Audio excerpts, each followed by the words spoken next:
Após o anúncio da retração histórica do PIB americano, hoje veio a confirmação da recessão do bloco europeu. Denise Campos de Toledo, como é que ficam as expectativas a partir destes dados?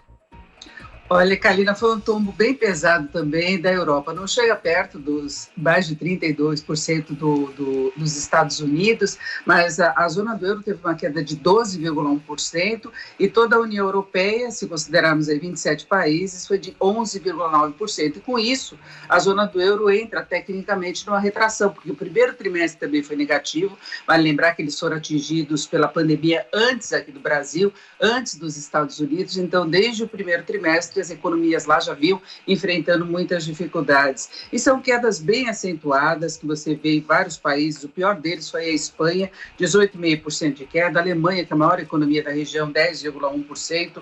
Portugal, 14,1%. França, 13,8%. Itália, 12,4%. E assim como nos Estados Unidos, o número efetivo que ficou para trás não assusta tanto, não preocupa, porque já se esperava, se imaginava inclusive que as economias desenvolvidas tivessem um desempenho pior que os emergentes em termos gerais. Agora, o problema é o que virá daqui para frente, porque a gente percebe uma certa dificuldade de uma reação para valer da atividade econômica em relação ao emprego. Saíram dados decepcionantes da Alemanha ontem em relação a isso, e mesmo os balanços trimestrais das empresas estão muito divididos. Você tem alguns setores que estão conseguindo superar melhor e alguns setores até que têm uma performance positiva. Nós tivemos uma surpresa muito favorável ontem com as empresas, as gigantes da área de tecnologia nos Estados Unidos. Isso ajudou até a sustentar um pouco o movimento do mercado americano, mesmo com um tombo pesado do PIB, mesmo com os impasses do lado político. Mas é isso, a economia global está precisando ainda de muito estímulo por parte dos bancos centrais, por parte dos governos. A zona do euro discutiu aquele mega pacote